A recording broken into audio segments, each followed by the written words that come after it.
Infelizmente, muitas pessoas vão em lugares errados para buscarem a sua cura.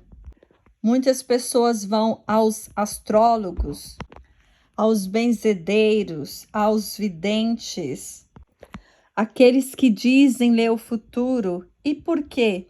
Porque as pessoas têm uma ansiedade enorme de conhecer o seu futuro. E as pessoas costumam me perguntar: padre, o que há de errado com os astrólogos, com os benzedeiros, com os adivinhadores, aqueles que leem as mãos? O problema são os efeitos dessas coisas. Buscar soluções nessas coisas é errado e traz consequências em nossa vida. A suposição é que queremos saber do nosso futuro, não nos importando se Deus quer que nós saibamos o nosso futuro. Se soubéssemos todos o nosso futuro, você já imaginou a confusão que seria no mundo? Temos um Deus bom que esconde de nós o nosso futuro. Ele vai revelando passo a passo o que precisa ser revelado, de acordo com os seus planos. Muitas pessoas vão aos adivinhos e vêm para mim e dizem: padre, eles falaram tudo sobre a minha vida e aquilo realmente aconteceu. Isso, na verdade, é um truque de Satanás. Depois de falar para você sobre todo o seu passado, ele vai usar aquela história do seu passado que ele já sabe. Falando para você do seu passado, ele vai fazer você ter confiança nele, que ele saberá o seu futuro. E é algo que você não pode verificar. Mais do que isso, ele está oferecendo um conhecimento prejudicial. 4 anos atrás, eu estava dando um retiro para os padres e os bispos do Sri Lanka e uma senhora veio até mim pedindo aconselhamento. Ela já havia escrito para mim antes e ela partilhava como há 20 anos ela sentia-se oprimida por um espírito maligno. E ela disse: padre, eu já estive com muitos sacerdotes hindus, já fui a alguns monges budistas, a muitos pastores evangélicos, a padres católicos. Todos eles me disseram que a minha cunhada fez algo para mim, que ela lançou uma maldição sobre mim e é por isso que eu tenho estado doente há 20 anos. E ela falou: padre, eu gostaria que o senhor me dissesse se isso é verdade. E eu disse para ela: você quer que eu ore para que você seja curada ou você quer que eu te fale se isso é verdade ou não? E ela disse: por favor, padre, as duas coisas. Eu disse para ela: se você quiser que eu ore pela tua cura, eu começo a orar agora, mas eu não direi para você se isso é verdade ou não. Mesmo que eu saiba que isso seja verdade ou não, eu não te direi. Veja, todas essas pessoas fazendo ela ter esse conhecimento causaram um mal a ela. O ódio que ela foi adquirindo pela cunhada foi bloqueando a cura para ela. O Espírito Santo não vai dar esse nível de conhecimento. É somente o espírito falso. O Espírito da verdade, o Espírito de Jesus, mesmo hoje, seja através da sua oração pessoal, da leitura da palavra de Deus, ou através do que você está escutando agora pela minha pregação, traz à sua mente aquelas dificuldades da sua vida que você mesmo tem esquecido, para encontrar as raízes dos seus problemas emocionais. E quando você encontrar essas raízes, as escreva. E isso é muito importante, pois eu nunca vi uma pessoa ser curada sem trazer para Jesus as raízes de seus problemas.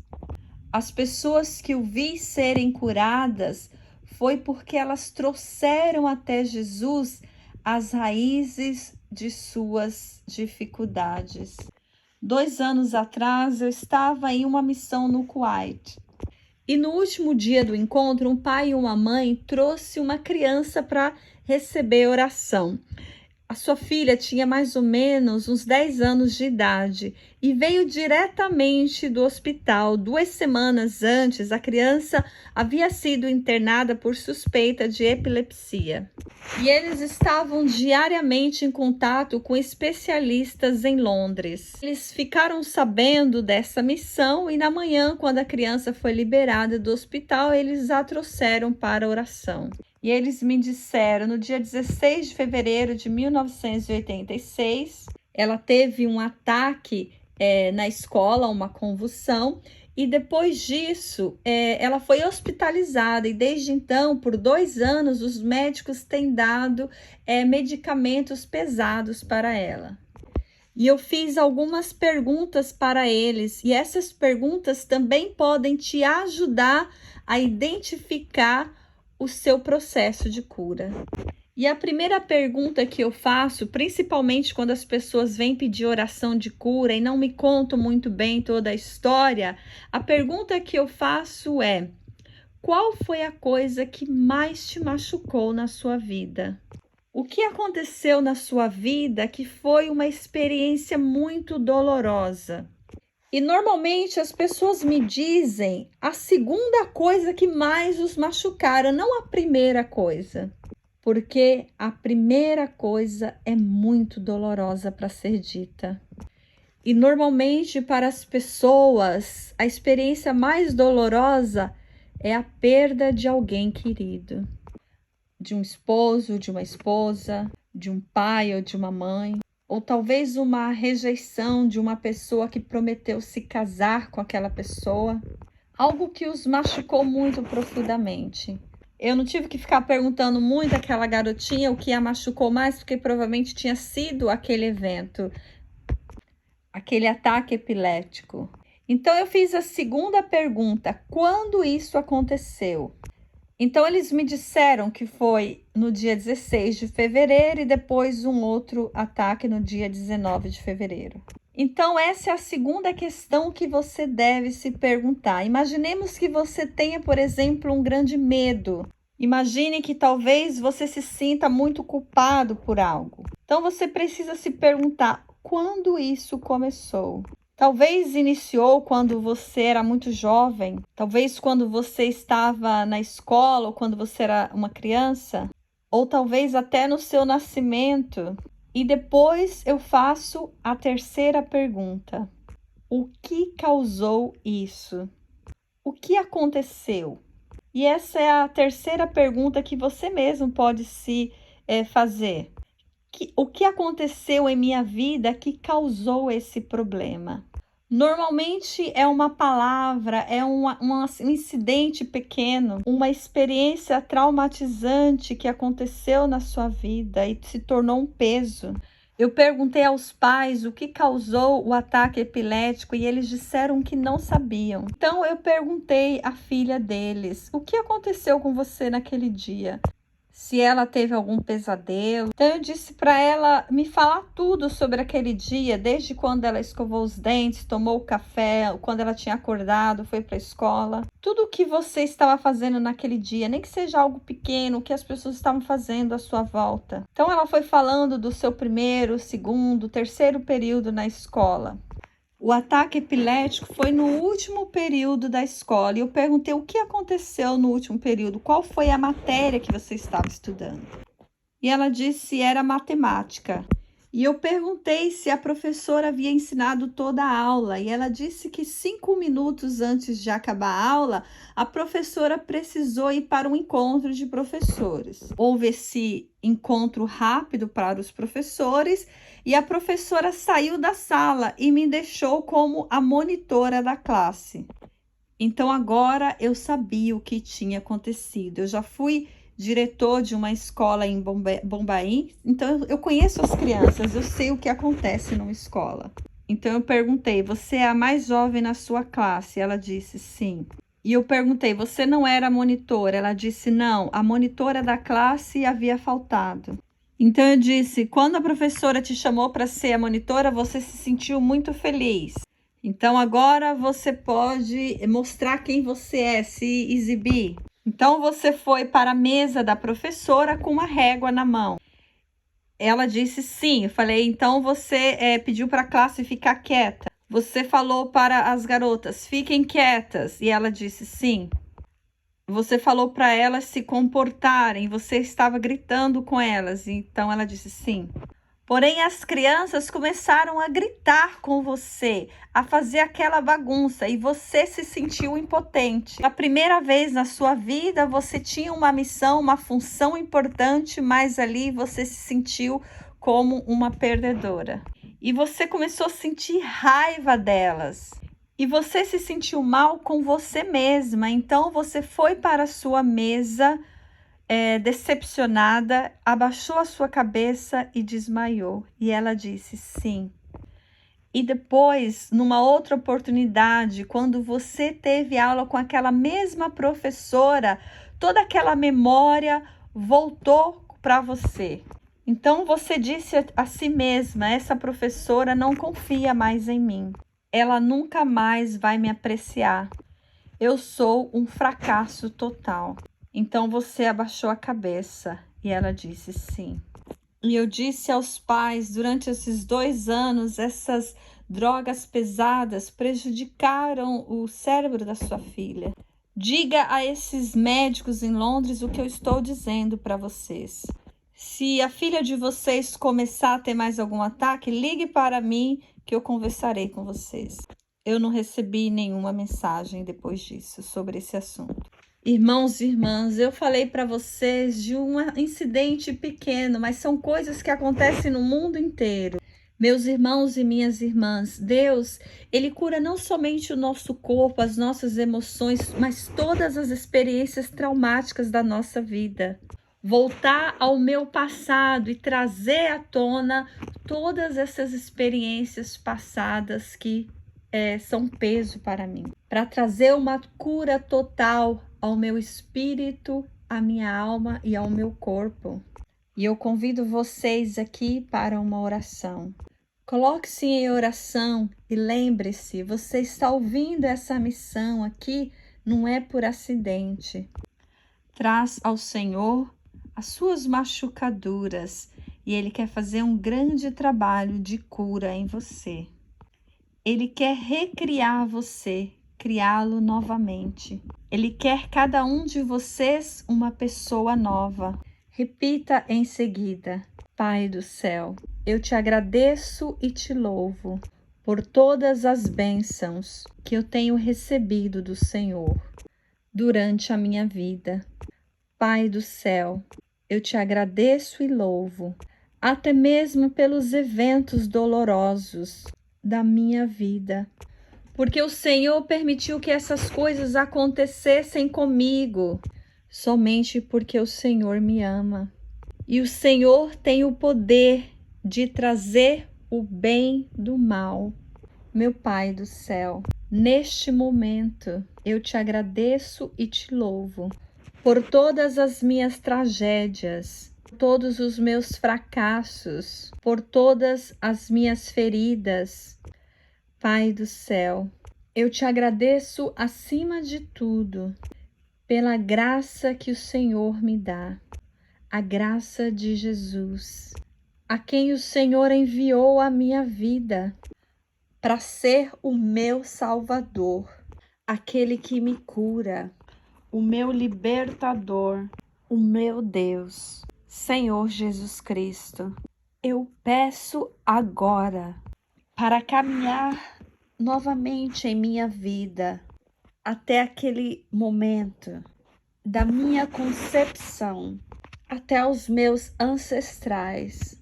Toque todas as feridas, cure toda a dor, livre-me de todo o jugo, perdoe todo o pecado. Senhor Jesus Cristo, eu te agradeço e te louvo, dom do teu Espírito Santo. Eu te peço, Espírito Santo, me ajudar a me conhecer do modo que Jesus me conhece.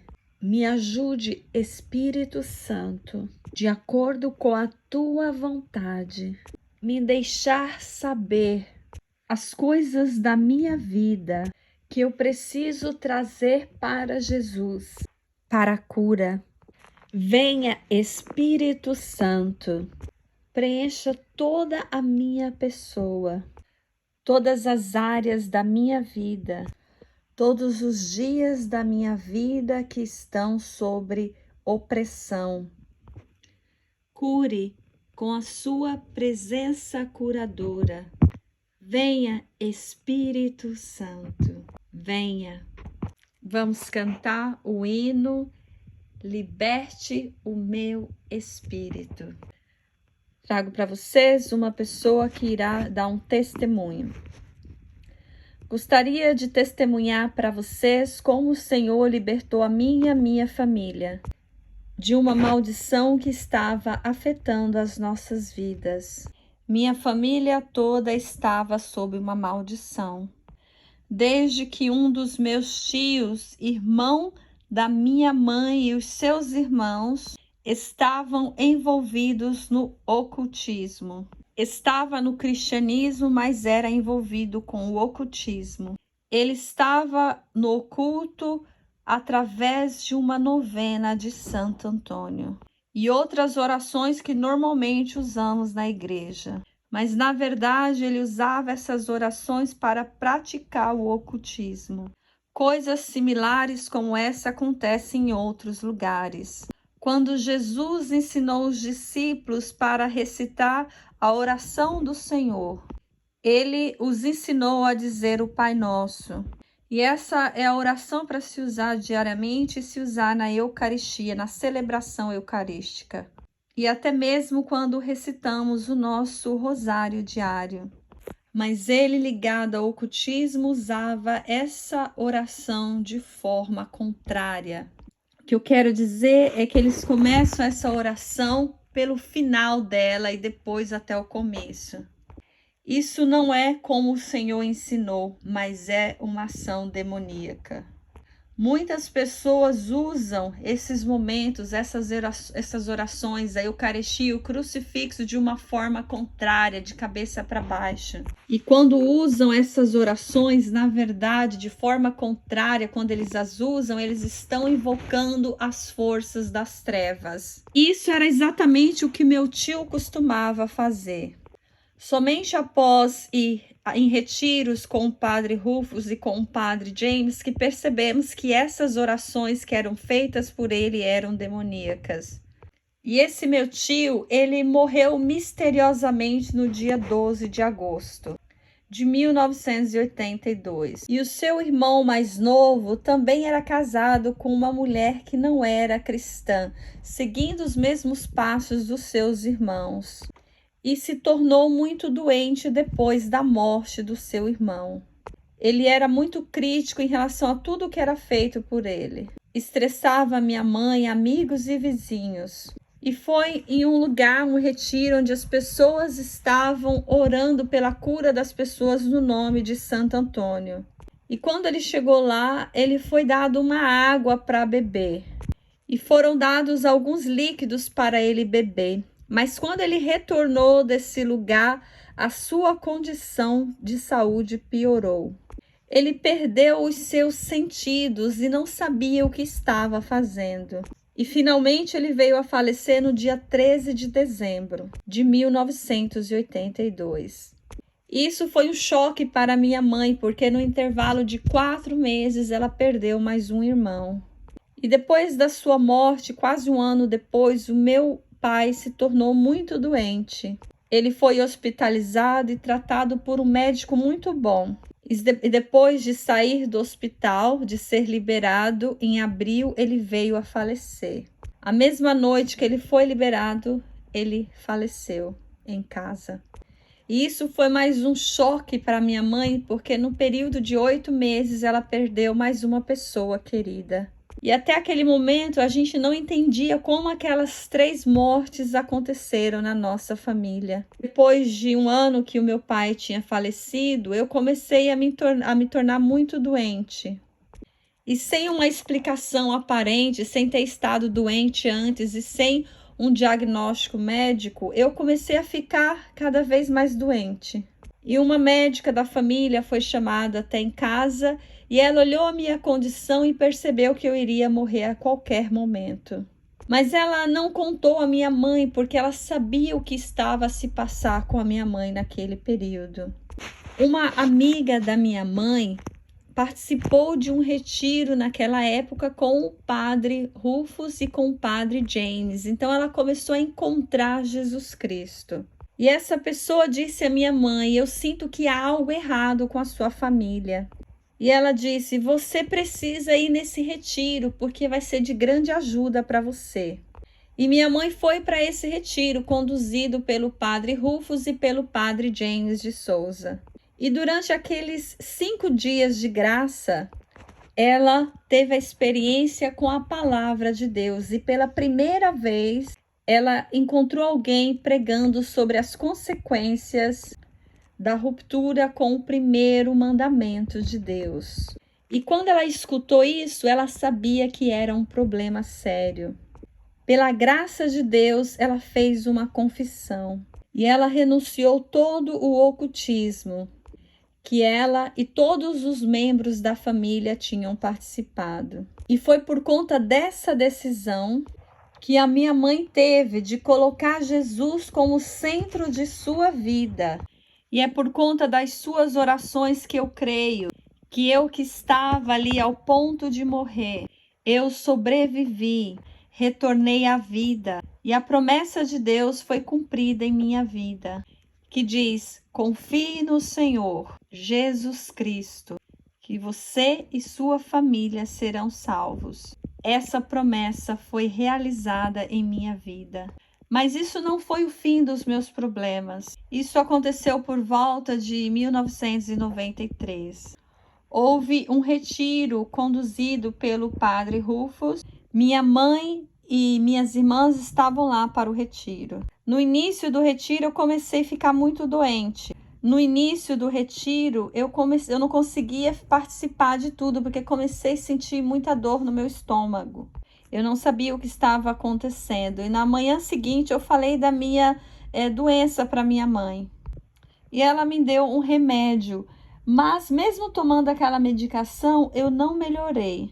Continuei na mesma. E por conta daquela dor forte que sentia no meu estômago, eu perdi as pregações do retiro. Então, mais tarde, fui para a capela, que havia momentos de orações e reflexões. E diante do Santíssimo Sacramento, eu disse: Senhor Jesus, eu fiz o centro da minha vida. Por que então eu estou sofrendo desse modo? E foi durante aquela oração na capela que o Senhor revelou para mim a raiz do meu problema. Em uma visão, eu vi a minha mãe e os seus irmãos, o meu tio, que estava envolvido fortemente no ocultismo, que estavam envolvidos numa novena a Santo Antônio, que não era uma oração cristã verdadeira, mas sim algo ligado às trevas. Então eu precisava me arrepender e renunciar àquilo. Já tinha participado de retiros com o padre Rufus, mas nunca tinha renunciado a esse ato maligno no qual meu tio havia participado. Eu normalmente diria que as consequências, até mesmo o preço que pagamos por essas práticas tolas, então eu deveria me arrepender, renunciar por isso. Mas a Bíblia diz: arrependa-se de todos os pecados dos seus ancestrais e os renuncie, e depois disso as bênçãos de Deus acontecerão. E naquele momento, quando eu me arrependi e renunciei a essas práticas dos meus ancestrais, naquela capela, no mesmo instante, aquela dor me deixou. E aquilo foi uma formação do Senhor Jesus Cristo para mim. Que aquela dor que eu estava sentindo não era simplesmente algo físico, era a minha doença espiritual que tinha que ser lidada de modo espiritual. E em seguida, mais uma vez, eu ofereci toda a minha vida a Jesus Cristo para que Ele tomasse a liderança de toda a minha vida. E eu fiz uma confissão ao Padre Rufus e pedi a libertação minha e de minha família. E depois da oração por mim, eu senti uma grande alegria no meu coração. uma alegria profunda que somente Jesus pode dar. E eu estava completamente convencido pelo Espírito, pelo Senhor Jesus Cristo, que a causa do que estava afetando a mim e a minha família, aquela causa foi destruída pelo poder do Espírito Santo. Eu agradeço e louvo ao Senhor por esse dom que Ele tem dado a mim e a minha família.